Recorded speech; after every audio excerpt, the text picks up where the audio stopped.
Gracias, Noé. Gracias.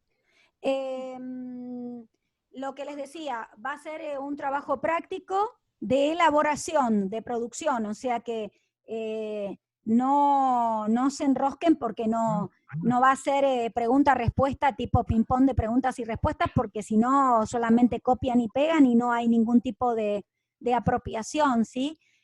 Vamos voy a buscar, voy a armarlo el fin de semana, voy a buscar situaciones donde ustedes tengan que, o con un ejemplo, articular o analizar, ¿sí? Para que ustedes puedan relacionar los conceptos con o situaciones o ejemplos, ¿sí? De ese modo, voy a tratar de pensarlo de ese modo. Siempre había sido un parcial, el primero de psicología conceptual y presencial, así que no les puedo anticipar mucho más porque me tengo que sentar a elaborarlo, a ver qué puedo armar para que ustedes puedan articular. Y fácil, Analía, por favor. Sí, Gustavo, no. A mí me parece que aprender de memoria, creo que se los dije en la primera clase, ¿sí? Para responder en un parcial no tiene sentido. Lo que a mí me interesa es que puedan hacer uso de los conceptos, y para eso está bueno que los puedan o articular o trabajar en relación a una situación o a un ejemplo. Así que va a ir por ese camino, pero no lo armé todavía, no lo armé porque nada, no tuve todavía tiempo. Vamos a seguir con la última de las leyes del inconsciente, chicos, para poder pasar a ética, ¿sí?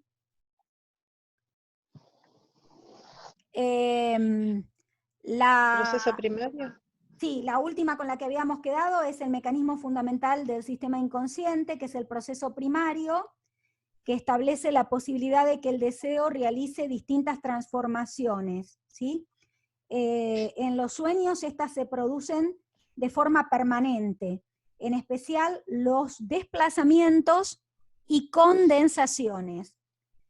Los desplazamientos, chicos, están en relación a cómo, por ejemplo, en el sueño, algo que sucedió en el día, que se lo llama resto diurno, pasa a formar parte del sueño, ¿sí? Ustedes tuvieron determinado conflicto en el trabajo, tuvieron determinada situación, no sé, con un familiar, una discusión, algo del día ustedes los movilizó, o algo en el transcurso del día que les ocurrió los movilizó, y eso va a aparecer desplazado en el sueño. Algo de ese contenido, de ese resto diurno, va a formar parte del sueño en la noche, ¿sí? Eso es el desplazamiento. Y el otro mecanismo es la condensación. La condensación tiene que ver con otra cosa que podemos identificar en los sueños, que sucede, en donde por ahí están soñando con su papá, pero tiene la cara de su jefe y el peinado del portero del edificio, ¿sí? Se condensan varias figuras en una. Y este es otro mecanismo que en los sueños podemos identificar cuando recordamos el contenido del sueño, lo podemos identificar como algo propio del orden de lo inconsciente, ¿sí? Profe, y cuando soñamos con la cara o el rostro de una persona que realmente no conocemos, la conocemos pero no nos acordamos. A veces es todo producción del orden de lo inconsciente y no la conocen, ¿sí? A veces no la conocen. A veces no la conocen, pero en el sueño vieron que por ahí a veces pasa que en el sueño no la conocen, pero la asocian en ese momento con es fulano y no era la cara de esa persona.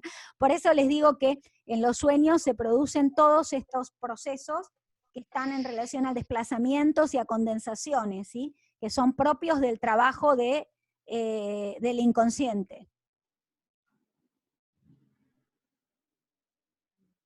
¿Está esto, chicos?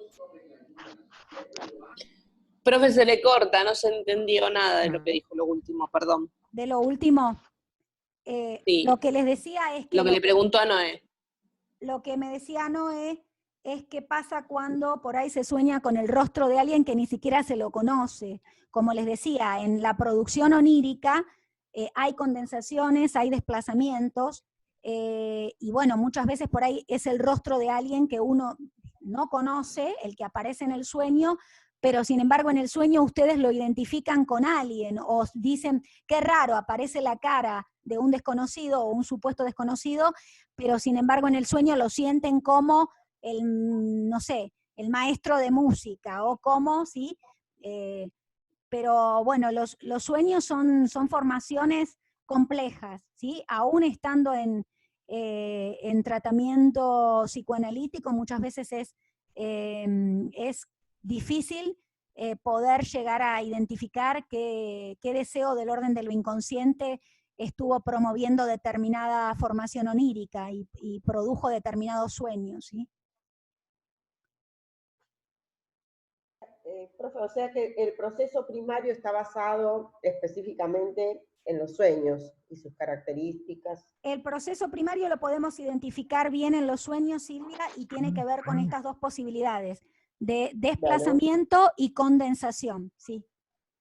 Sí, Silvia, para poder situarlo como ejemplo, en los sueños lo podemos identificar todo el tiempo. Bueno, gracias, profe. De nada. ¿Hay alguna Profe, pregunta, chicos, con ¿el esto? desplazamiento cómo era?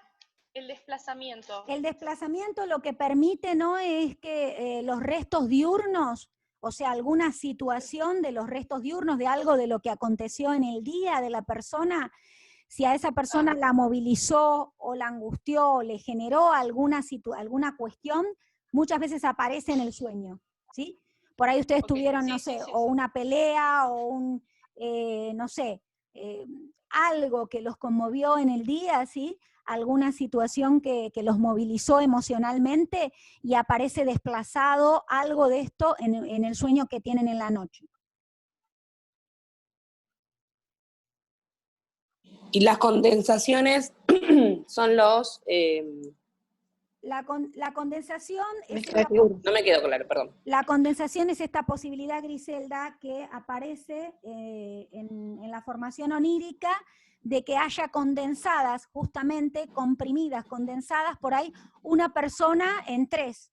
O sea, que aparezca una persona con el rostro de mi padre, pero a su vez el peinado es de el director del colegio y tiene la ropa del encargado del edificio, ¿sí?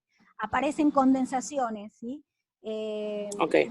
Muchas veces... Una mezcla de personas. Claro, se mezclan o se condensan, ¿sí? Personas en una, ¿sí? Varias personas en una. Ok.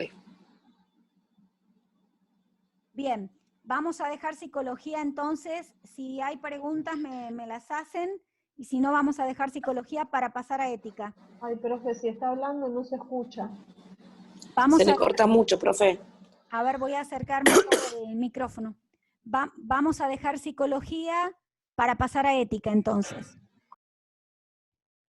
Si hay alguna pregunta o duda sobre psicología me la hacen, y si no, me permiten ya pasar con ética, pasar a la otra materia. ¿No hay preguntas de esto, chicos, entonces? No. Bien. Entonces, vamos con ética.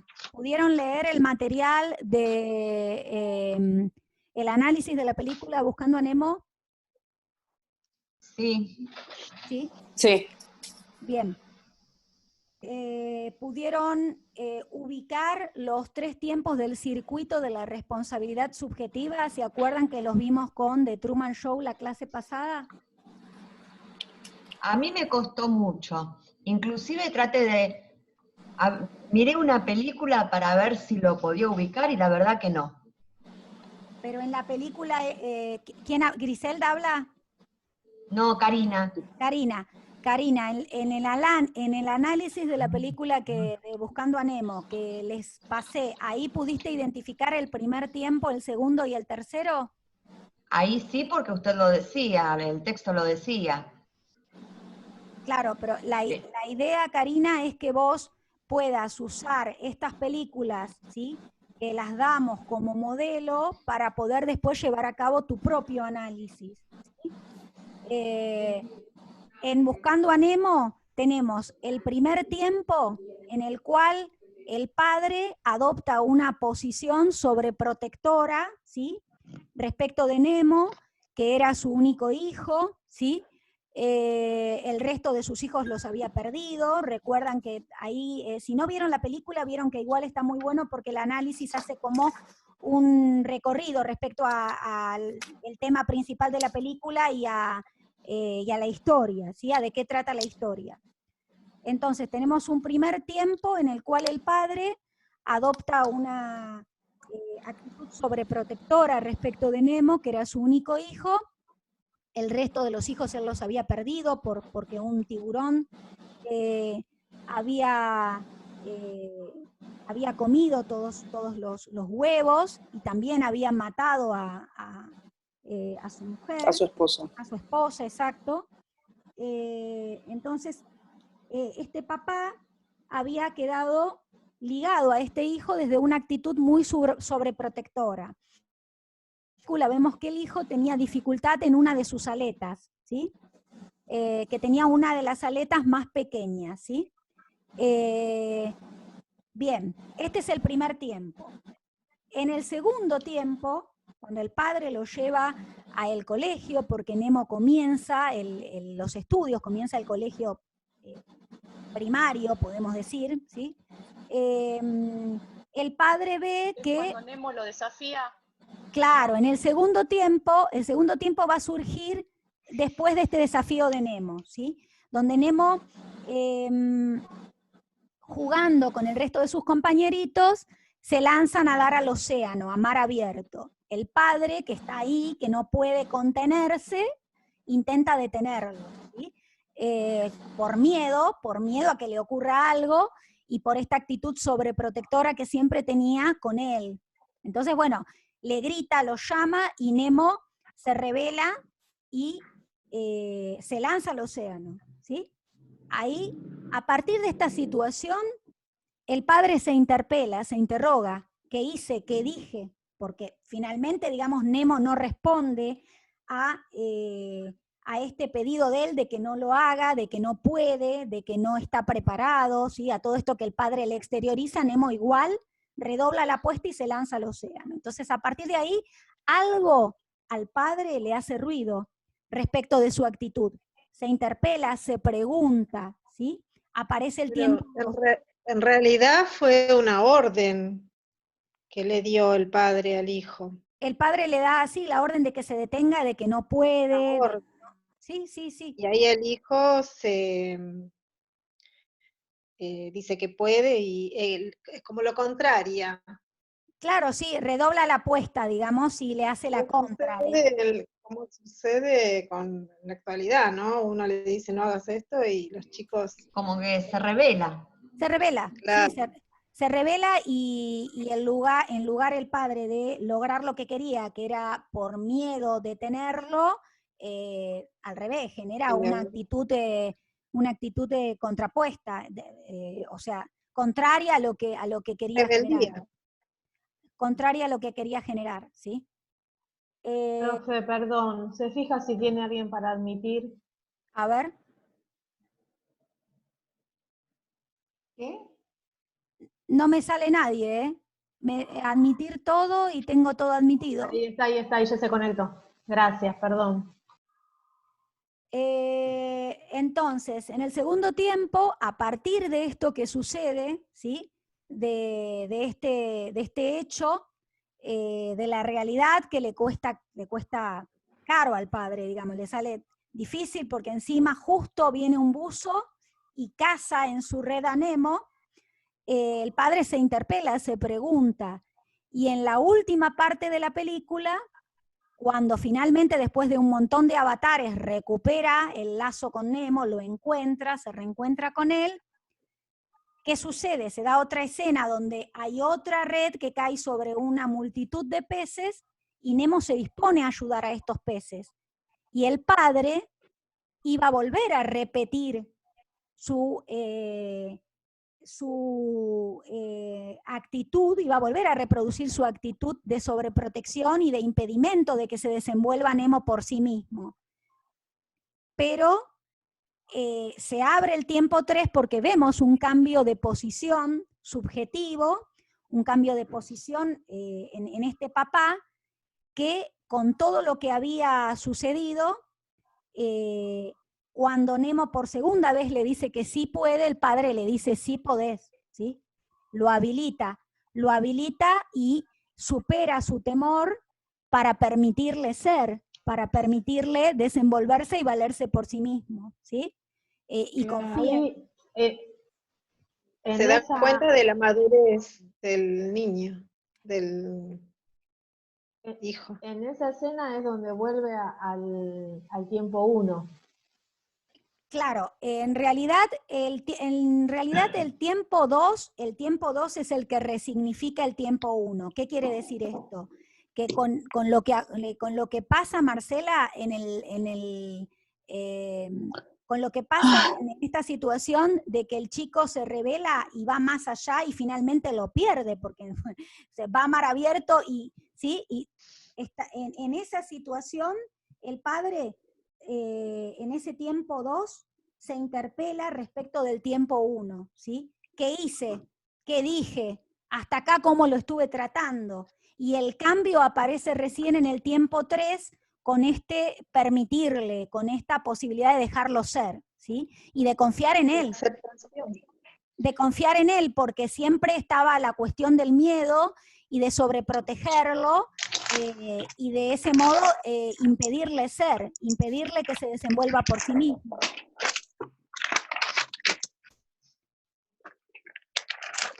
¿Se entiende esto, chicos? Chicas, apaguen los micrófonos. Tendría que ser la aceptación de la madurez del hijo.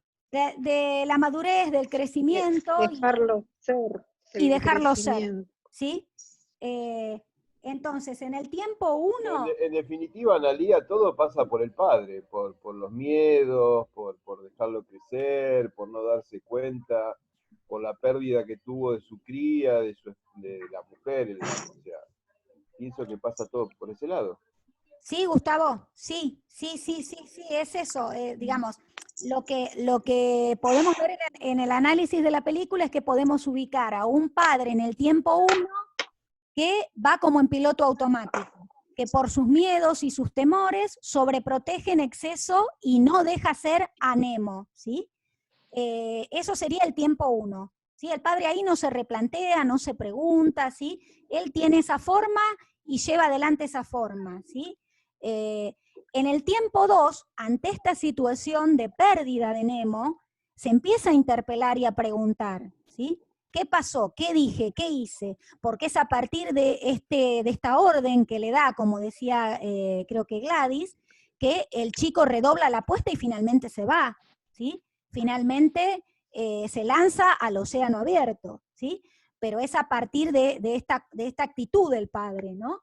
Y en el tiempo 3 vemos realmente un cambio de posición subjetiva, un cambio de actitud rotundo en el padre, una diferencia, un quiebre, porque él podría volver a sostener la actitud de sobreprotección cuando Nemo quiere ir a ayudar a estos peces que han caído atrapados en una red.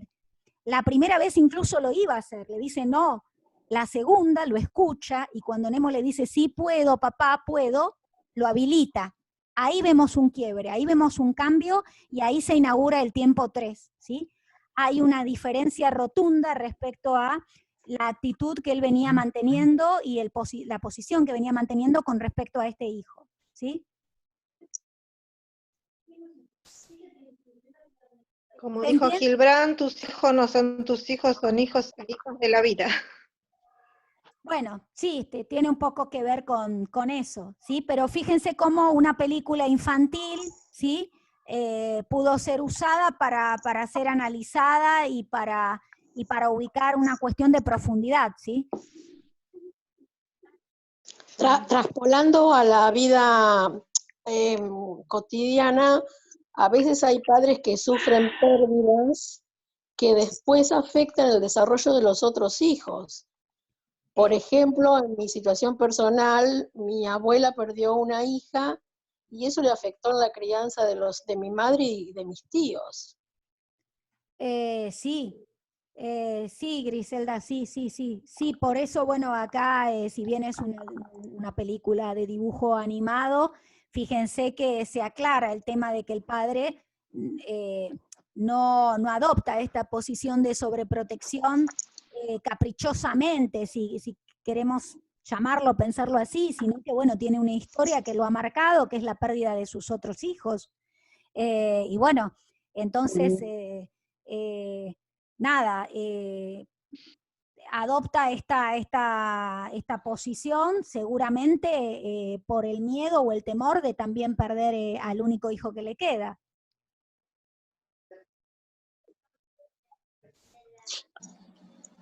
Y quedarse solo.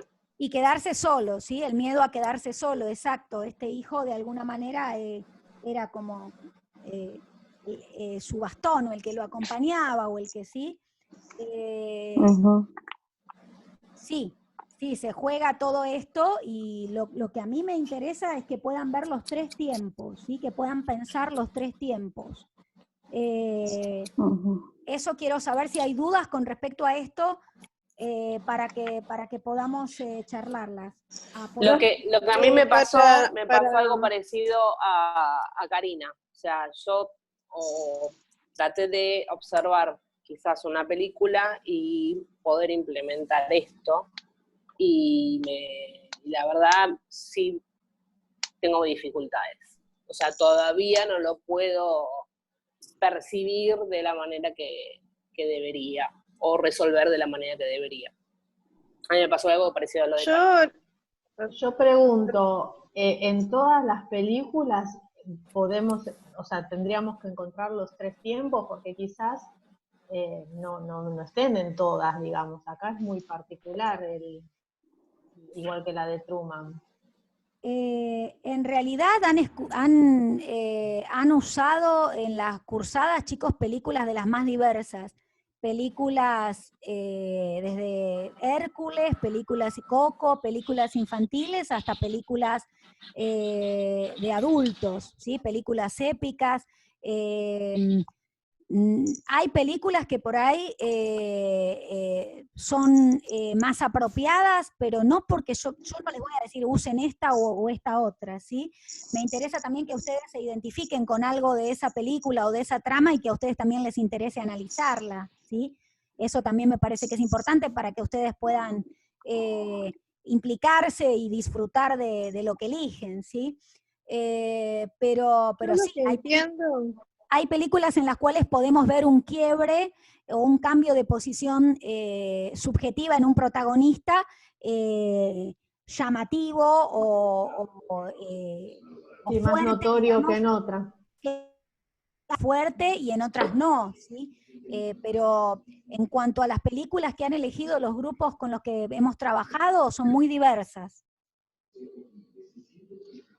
¿Podemos decir que el tiempo 1, 2 y 3 sería inicio o comienzo, nudo y desenlace? No, Karina, eso sería un análisis desde sintáctico. Lo que es, claro, lo que es la literatura. Lo que nosotros analizamos en el tiempo 1, 2 y 3 es el circuito de la responsabilidad subjetiva. O sea, cómo alguien asume su responsabilidad de sujeto y se posiciona frente a un acto por el cual debe de dar respuesta, ¿sí? Esto es lo que lleva a que alguien esté posibilitado de hacer un acto ético. Por eso decíamos que la ética, de acuerdo a Fariña y Alejandro Ariel, la ubicamos en lo singular del acto que lleva adelante un sujeto en un momento particular, ¿sí? De su vida. Y decíamos que la cuestión del orden, de lo singular, tiene que ver con esta posibilidad que tenemos de, al ser seres simbólicos, atravesados por el lenguaje, tenemos la posibilidad de significar, de interpretar, de evocar, ¿sí? Y de preguntarnos respecto de nuestros actos y de obrar sobre nuestra realidad, ¿sí? Estas son posibilidades que tenemos nosotros por ser sujetos simbólicos y singulares, ¿sí? Capaces de inscribir, de inaugurar historias singulares.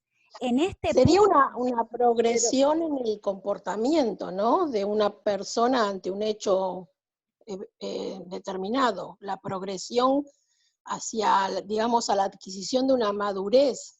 Exacto, Griselda, si querés leerlo así, sí. Si querés leerlo de ese modo, sí. Sí, porque sería, o sea, todos tenemos la capacidad de interpelarnos respecto de nuestros actos, pero sin embargo muchas veces no lo hacemos, ¿sí? Y muchas veces omitimos eso, ¿sí? Por eso yo les decía en la ficha de lectura que les di, que en el tiempo 1 tenemos a un sujeto en piloto automático, como pasaba con Truman, que no se pregunta, ¿sí? Que no se interroga respecto de su desempeño, y que su conducta persigue determinados fines que están marcados por el deber ser, por los mandatos, por lo que se espera de él, por diferentes cuestiones, ¿sí? Pero hay algo de la realidad que en determinado momento lo lleva a frenarse y a preguntarse, ¿sí? En este caso, en el caso del papá de Nemo, de Marilyn, lo que lo lleva a preguntarse es esto de que el chico lo desafíe y se lance al océano, y esto lleve a ocasionarle, a generarle la pérdida del hijo, ¿sí? Entonces ahí hay un momento bisagra donde él se interpela, se pregunta, ¿qué hice? ¿Qué dije? ¿Hasta dónde llegué? Y en el tiempo 3 vemos el cambio de posición cuando él iba a repetir la misma actitud o llevar a cabo la misma acción de detenerlo, de frenarlo, de decirle a Nemo, no podés, y finalmente lo habilita, le posibilita el crecimiento, le posibilita valerse por sí mismo y lleva adelante un quiebre, un cambio respecto de, un antes y un después respecto de ese tiempo 1 y de cómo él se venía comportando como padre, ¿no? Desde qué lugar él intervenía con el hijo, ¿sí? ¿Se entiende eso, chicos? Sí. Sí. Por eso no es análisis sintáctico, ¿sí? Sino que el análisis lo hacemos. Claro, pero para analizar la responsabilidad subjetiva están los 3 tiempos. Yo lo veo así, no sé, no los demás, pero lo veo en el inicio, realizo esa subjetividad, esa responsabilidad subjetiva. En el desarrollo, analizo el tiempo 2 y en el final el tiempo 3, la conclusión. Por ahí los ordena, pero no siempre hay tiempo 3. Fíjense, chicos, si el papá de Nemo hubiese vuelto a sostener la actitud de sobreprotección, no teníamos el tiempo 3. Teníamos solamente tiempo 1 y tiempo 2. El tiempo 1, el padre no se replantea, no se pregunta, ¿sí? Su conducta o su comportamiento persigue determinados fines y en ningún momento él se pregunta por qué genera esto en el chico, ¿sí? O por qué se excede con la sobreprotección. Él tiene esto internalizado, es su modalidad y su forma de vincularse con ese hijo y continúa sosteniendo eso, ¿sí? En el tiempo 2 se presenta esto de la realidad, que lo interpela, el hijo lo desafía y finalmente lo pierde porque nada a océano abierto, se pregunta, pero si en el tiempo del final de la película él hubiese sostenido esta actitud sobreprotectora, impidiéndole a Nemo que rescate al resto de los peces, ahí no teníamos tiempo 3. Nos quedábamos tiempo 1 y tiempo 2. Pueden elegir una película donde pase esto también. Donde sí, las películas abiertas. La interpelación del sujeto lo lleve a quedar ahí. Nada, el sujeto se pregunta, pero no genera ningún cambio, ningún movimiento, ¿sí? Solamente se pregunta, bueno, ¿qué hice? ¿Qué dije? Y no responde, no elige diferente, se queda en eso. Como hablábamos con Truman, chicos, que podría haber pasado de que Truman elija continuar en el set, continuar con el show. Ahí tampoco teníamos tiempo 3. Si él lo que elegía era quedarse con Christoph. Claro. ¿Sí? Si él prefería la seguridad del set de grabación y sostener la fachada y continuar ahí adentro, por esto que Claro. Christoph le aseguraba, que era realmente una vida con todo servido, con todo ordenado, donde él no tenía que preocuparse por nada. Si él elegía eso, no tenemos tiempo 3, porque ahí no hay un sujeto que se Claro. haga responsable. Hay un sujeto que se queda, bueno, se pregunta y ante la pregunta se queda haciendo la plancha, ¿sí? Digamos, ¿sí? No produce ningún quiebre. ningún Zona cambio. de confort. Exactamente, sí, sí, exacto. Sí. Sí. Analía, la primera parte de la ficha de estudio, bueno, que pones ahí de acuerdo a lo que es la etiología de moral. Hay una parte que está en negrito, ahí me mareo yo cuando empiezo a leerlo. A ver, Silvia, pregúntame, ¿qué parte? ¿Cuál es la...? Parte que dice, dado que en el contexto de esta materia daremos a los términos moral y ética una acepción algo diferente, resulta impostergable aclarar las coordenadas de tal distinción. Eso, Silvia, está ahí porque en realidad hay otros autores, como lo leen al inicio de la ficha, que a la definición de moral y ética le dan una acepción diferente, ¿sí? La toman desde una perspectiva teórica diferente, ¿sí? Por eso ahí ustedes tienen en la ficha cuál es la definición, ¿sí? Etimológicamente cuál es el significado, de dónde proviene de la palabra ética y la palabra moral, ¿sí? Y desde la filosofía también cuál es la lectura que se hace desde la filosofía de a qué se llama ética y a qué se llama moral, ¿sí? Y luego tienen la aclaración esta desde nuestra materia, tomando los textos de Un horizonte en quiebra, de Fariña y de Alejandro Ariel, vamos a situar la moral en relación al orden social, aquello que tiene que ver con lo particular, ¿sí? Los valores, las creencias, ¿sí? Por eso analizamos a Lipovetsky, contemplando cuáles eran las características de la situación del orden social y de la moral actual, ¿sí? La ética estará en el orden de lo singular, ¿sí? En relación a esto que veníamos diciendo recién, de que somos sujetos simbólicos atravesados por el lenguaje, esto nos diferencia de los animales y nos brinda esta capacidad de evocar, de significar, ¿sí? De poder hacer lecturas y obrar sobre nuestra realidad e interpelarnos respecto de nuestros actos. Esto es netamente humano, ¿sí? No hay otra especie que pueda llevar adelante estos procesos, ¿sí? Entonces el acto ético estará ligado al cumplimiento de este circuito de la responsabilidad. Por eso lo que dice Fariña es que no hay personas con vidas éticas para él, sino que hay actos éticos en la vida de una persona. Un sujeto en determinado momento, si cumple con este circuito de la responsabilidad subjetiva, lleva adelante un cambio de posición y responde responsablemente, ¿sí? Desde un lugar ético, ¿sí? ¿Se entiende eso, Silvia? Sí, ¿El resto, chicos, lo entienden?